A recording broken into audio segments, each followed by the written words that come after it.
This journey was one of the long-awaited ones on my list. A journey to the Kingdom of Wonder. Yes, you guessed it right. It is Cambodia. It took a lot of effort for me to unravel the mysteries of the Cambodian civilization, which for centuries most of us had thought did not exist. But deep in the jungles of Cambodia, there lied a place we all thought of as a rumor, myth, or a legend. Hidden for over 400 years, the discovery of the marvelous and mysterious Angkor Wat had shocked the world. With great expectations and with all the information gathered, I got myself ready for my first solo trip. I had booked my tickets to Siem Reap from Kuala Lumpur, where I work as a teacher.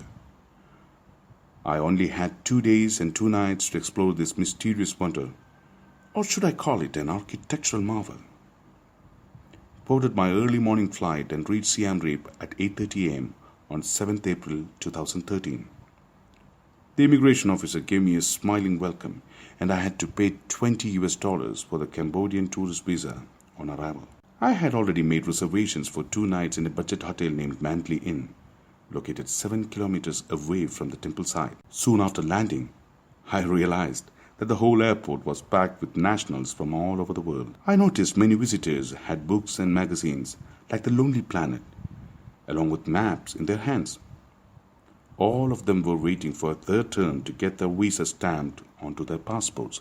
As soon as I got out of the airport, I rushed towards the city and hopped onto a motorcycle taxi for $15. The room was not so great, but I had to pay an extra $12 for using the AC. I was told by the motorcycle driver that Angkor Wat literally translates to City Temple, which then used to be surrounded by an urban landscape that had long disappeared.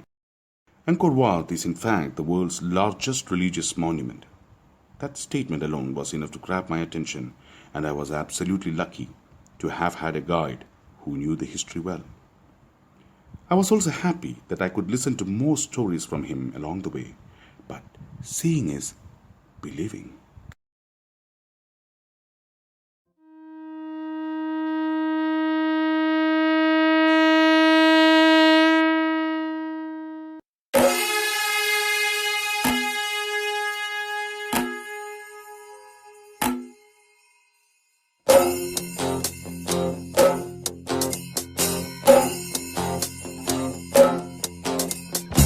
स्वरार्णवं महीतलमिदं महामहं शिवं स्वरार्णवं महीतलमिदं महामहं शिवम्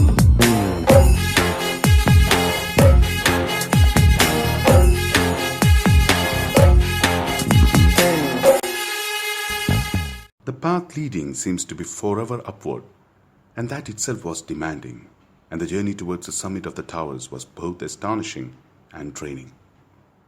The stairs were steeper than any of the temples, especially of Lord Muruga in India. However, Angkor Wat does not have the number of steps like any of the Muruga temples in India. The stairways connected the different levels of the terraces. Those days, the priest would climb up to reach the temple. The stairs represented the difficulties in reaching the kingdom of heaven.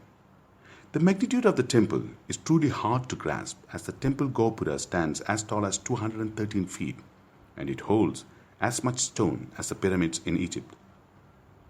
It took me a painstaking 15 minutes to climb to the top of Angkor Wat, and the view from the top was breathtaking.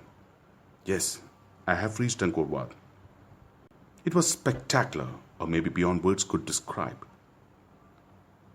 It's a gigantic temple complex, and it left me shocked and surprised on the grandeur of the temple. With pigeons flying around, with the sun slowly descending its morning shine along the arcades, and the sight of the front gates guarded by the Nagas, probably Vasuki, the serpent god, it was truly a visual treat for me. Walking through the corridors, observing the sculptures and temple carvings, I descended and moved to another temple complex of Bayon. My mind was preoccupied on the history behind this entire marvel.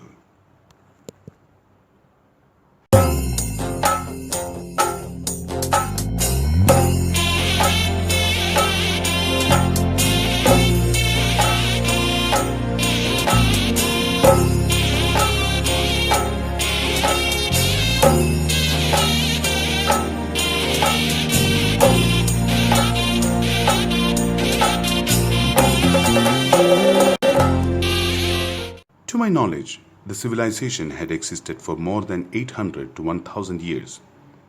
According to the inscriptions found, Angkor Wat was constructed by Suryavarman II, and Bayonne was established by Jayavarman VII. I came to know this from my guide. He also mentioned that it had taken only 32 years to build. Now, if you compare with any of the European monuments or cathedrals, it would have taken them at least 400 years to build, especially a monument of this enormity. My guide gave me more interesting facts, like it took 50,000 workers to build this great monument.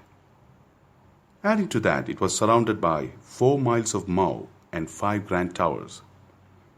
Majority of the stones were carried from afar and had to travel long distances. They were sandstones from the Kulan Mountains, located far from Angkor Wat. How did they manage to transport such huge blocks of stones, elephants, people? Did they have any other mode of transportation? I had no answers for this, and I'm not sure if many archaeologists would still make astounding discoveries and findings on these sites. Nevertheless, the capital Angkor and its civilization have long gone, but the temples built by those amazing people have now become the wonders of the world.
I guess 800 to 1000 years back, people would have had traveled in those wind-sailed boats along with valiant sailors, and they would have arrived months after months to this temple site in a span of 50 years before construction of the monuments.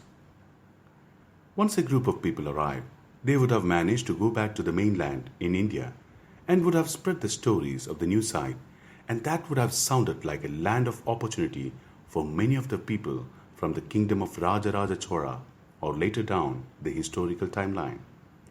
Well, these are my own assumptions and thoughts, and I'm not an archaeologist, neither am I a historian to ascertain these facts. I'm just an explorer and a daydreamer, and these are only my thoughts. Later on, people from India arrived and participated in the constructions and carved out the sculptures on the walls that depicted stories of the past for those who could read the scripts. Surprisingly, in those carvings, my guide pointed out that the images had 32 different types of hell. Wow, 32 different types of hell. If that really exists, what would the gravity of punishments be? If hell really existed, it would be difficult to manage punishments in one hell.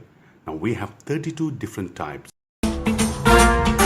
జటాకటాహ సంభ్రమ భ్రమ నిలింప నిర్ఝరీ విలోల వీచి వల్లరీ విరాజమాన మూర్ధని జ్వలల్లలాట పట్ట పావకే కిశోర చంద్రశేఖరే రతి ప్రశిక్షణం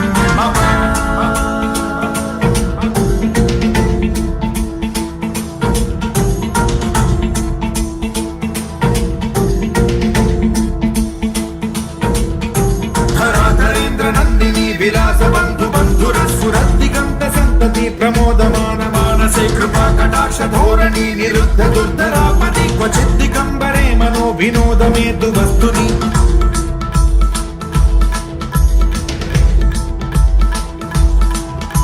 జటాభుజంగ పింగళ స్ఫురత్సరామణి ప్రభా కదంబ కుంకుమద్రవ ప్రలిప్త దిగ్వధూముఖే మదాండ సింధుర స్ఫురత్వగుత్తరీయ మేధురే మనో వినోదమద్భుతం బిభర్తు భూత భర్తరీ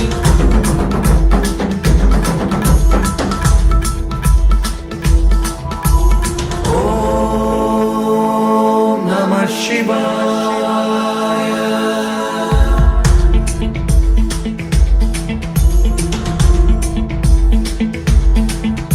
సదాశివం భజామ్యహం సదాశివం భజామ్యహం ఓం నమః శివాయ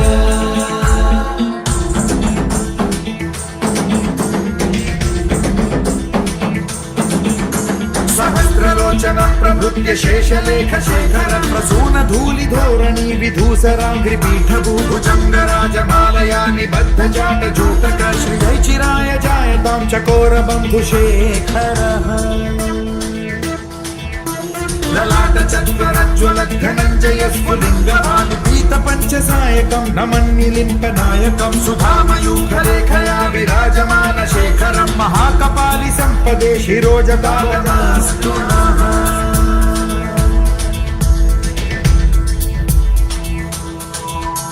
कराल भाल पंडिका धगद् धगद् धगद् ज्वलत् धनञ्जयाहुतीकृत प्रचण्ड पंचसायके धराधरेन्द्र नन्दिनी कुचाग्र चित्र पत्रक प्रकल्पनैक शिल्पिनी त्रिलोचने रतिर्ममा. Moreover, many of the stones had 4 to 8 small holes. It would have been used for inserting bamboo stubs or tree stubs to carry from one place to another by people. They had carved the stones to fine sculptures using their simple tools, and also ground stones by keeping them one on top of the other with the help of bamboo poles. Inscriptions of life of King Suryavarman II and the method of construction of the temples have also been carved on the walls of Bayon temple. It also contained epic tales from the Ramayana and other major Hindu stories, along with the lifestyle of the people and the war strategies. The carvings were awesome, as it extends to almost half a mile the one that tells the stories of the past. Imagine the manpower that needed to cut those block stones, drag them to appropriate places, and to make hundreds of temples across North Cambodia that we see today. This is one place that I never get tired of exploring, and that's good because I have not still cracked the core mystery. Though I had to get back to history books and other resources to find the real answers, the question that remained in my mind was, why was the civilization ruined? The images of the temple architecture of Angkor Wat are difficult to forget. At the end of the second day, I left the city with stunning visuals of the sculptures and the temple architecture in my heart and mind, without properly understanding the riddle on how did these people make such a big monument in the middle of a jungle centuries ago?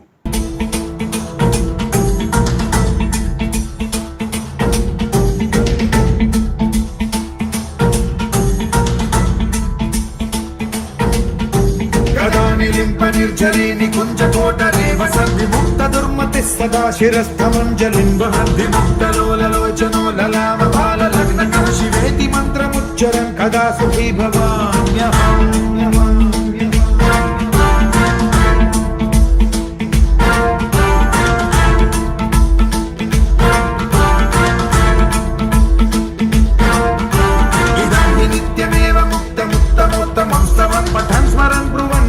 विशुद्धिमेति सन्ततं हरे गुरौ सुभक्तिमाशु याति नान्यथा गतिं विमोहनं हि देहिनां सुशङ्करस्य विमोहनं हि देहिनां सुशङ्करस्य विमोहनं हि देहिनां सुशङ्करस्य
see the sun.